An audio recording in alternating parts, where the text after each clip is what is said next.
I believe that we can accomplish anything, that anything is possible just because of the algorithm of the matrix or the algorithms and the way that they work. So even though I was 33 years old, I thought that if I hypnotized myself and programmed myself, that I could manifest into reality me being a left-handed pitcher for the New York Yankees. I was born in New York. I love the Yankees. That was my team. That was my dream. I always wanted to be a left-handed pitcher for the New York Yankees. And so I wrote up a set of affirmations, a mantra that I would yell out loud with feeling and emotion while I jogged around the baseball field. I had my headphones on, and I would listen to the mantra on my headphones.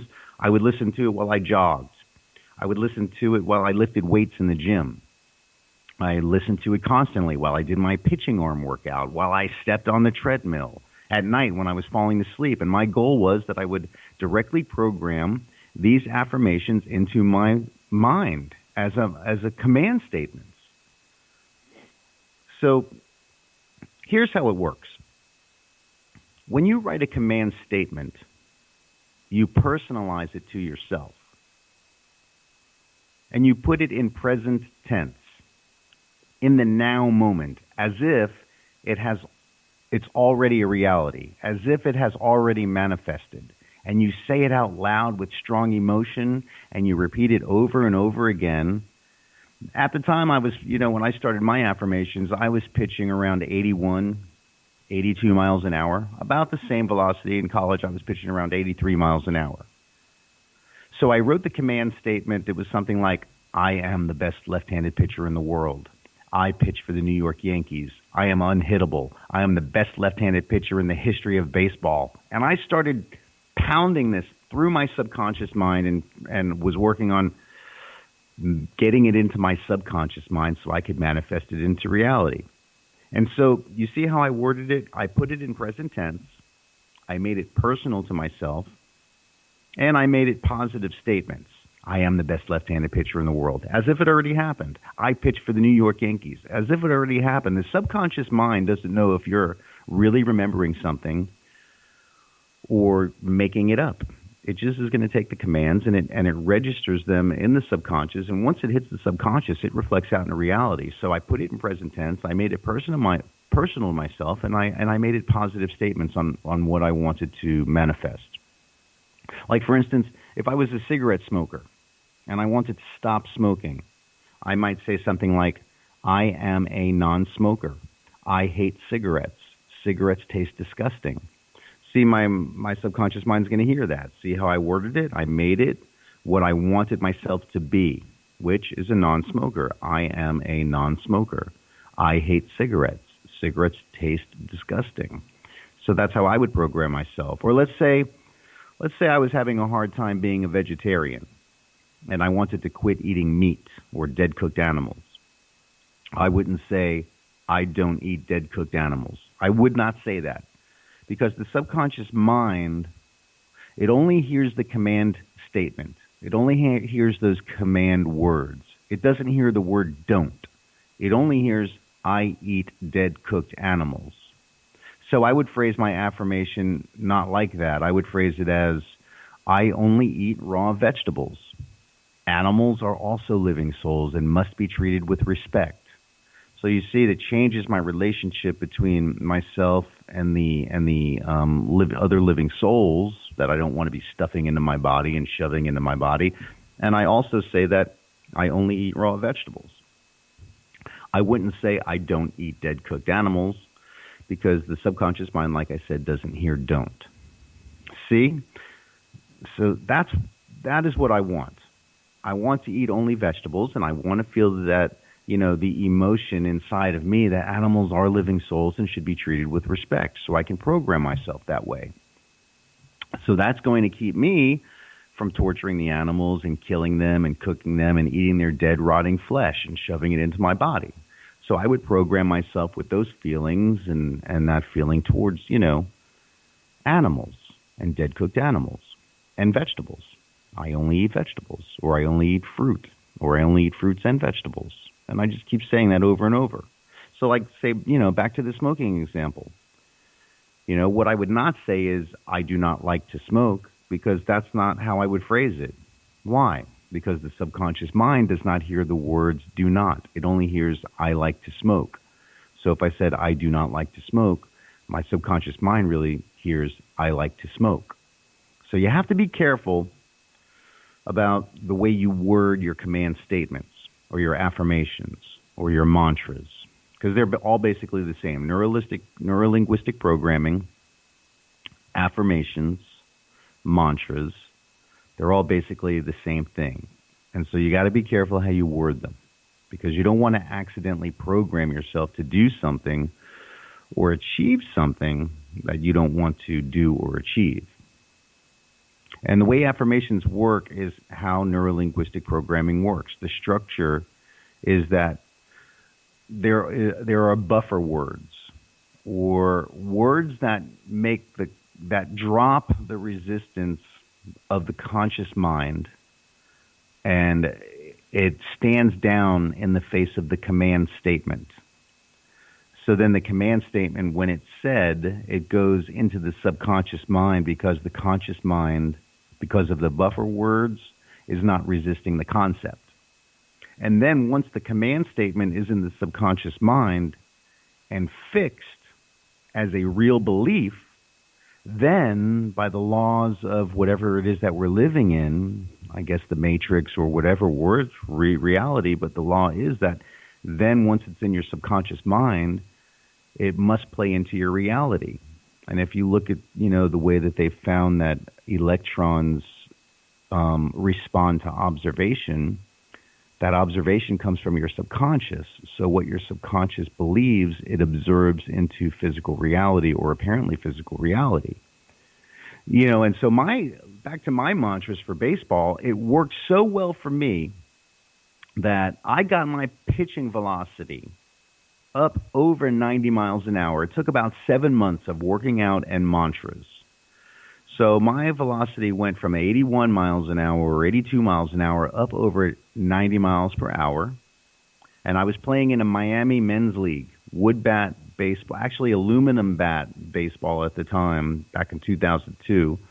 I was playing for the Lauderdale Reds, and I led the league in strikeouts as a pitcher. I had more strikeouts than any other pitcher in the whole league. I also had a 0 earned run average. What does that mean? That means I did not give up a single run that whole season, and I think even into the next season. And then our team won the league championship and carried me off the field on their shoulders after we won the championship game. And then at the end of the season award ceremonies, I was voted league MVP. And then, on top of that, I almost wound up trying out for the New York Yankees by way of Mickey Rivers' training facility down in Miami.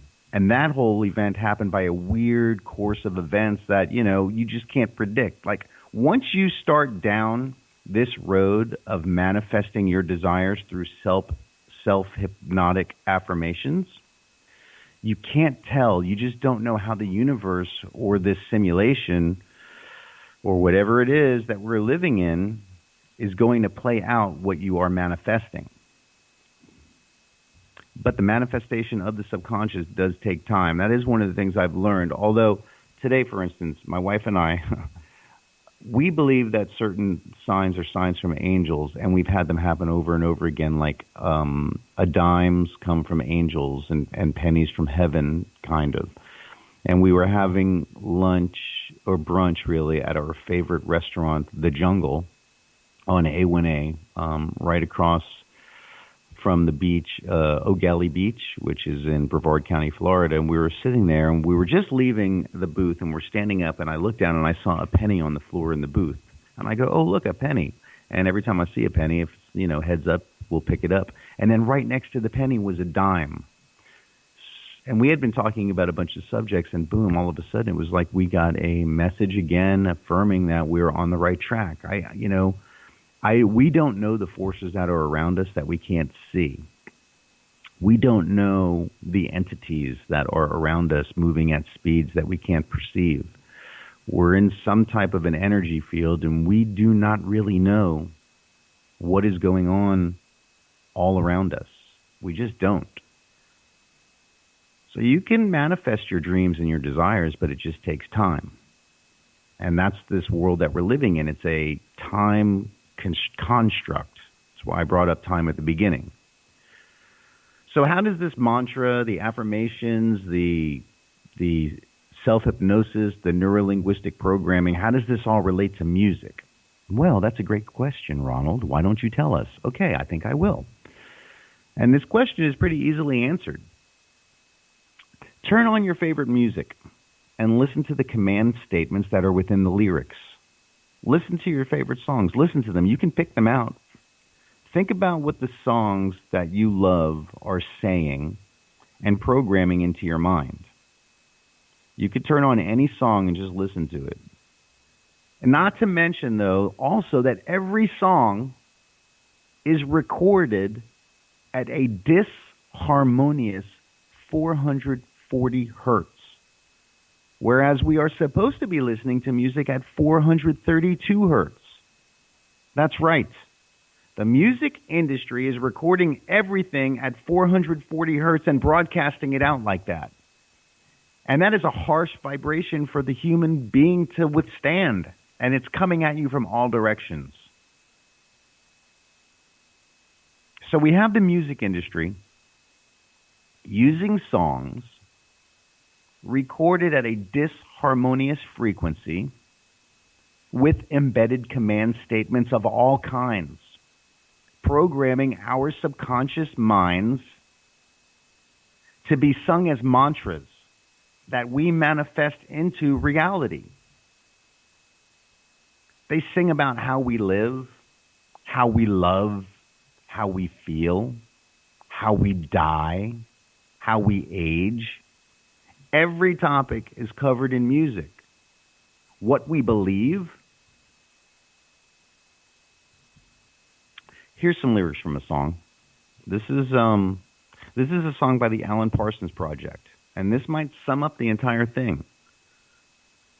Don't think sorry is easily said. Okay, now you hear that command statement? Don't think sorry is easily said. So they might be trying to hide the truth in plain sight right there for you in that song. What they're really saying is, think sorry is easily said. But the lyrics are, don't think sorry is easily said. Don't try turning tables instead. Hey, maybe we should be turning the tables instead. Maybe that's the programming they want. You've taken lots of chances before, but I'm not going to give any more. Don't ask me. That's how it goes, because part of me knows what you're thinking. Don't say words you're going to regret. Now listen to that command statement. It's really saying, say words you're going to regret. Now, if you're singing that lyric over and over again, don't say words you're going to regret, your subconscious mind is hearing, say words you're going to regret. What does that do to us? It has us saying mean things to each other, maybe words that we are going to regret. I'm having problems with that word, regret. I wonder why. But what I'm getting is listen to these words. Here's another more of this song. Don't let the fire rush to your head. I've heard the accusation before, and I ain't gonna take any more. Believe me, the sun in your eyes made some of the lies worth believing. I am the eye in the sky, looking at you. I can read your mind. I am the maker of rules, dealing with fools. I can cheat you blind. How many songs are out there like that you don't even realize that? Now you do realize. I told you when the show started tonight that you were going to hear music in a different way now. Once you learn these things and you receive this wisdom, knowledge, and understanding, you become a responsible party now to spread this information. So look at the command statements. Look at them again. Don't think sorry is easily said. Don't try turning tables instead. Don't ask me. That's how it goes. Don't say words you're going to regret. Don't let the fire rush to your head. I ain't going to take any more. Look, you're personalizing right there. But I'm not going to give anymore. That's another one.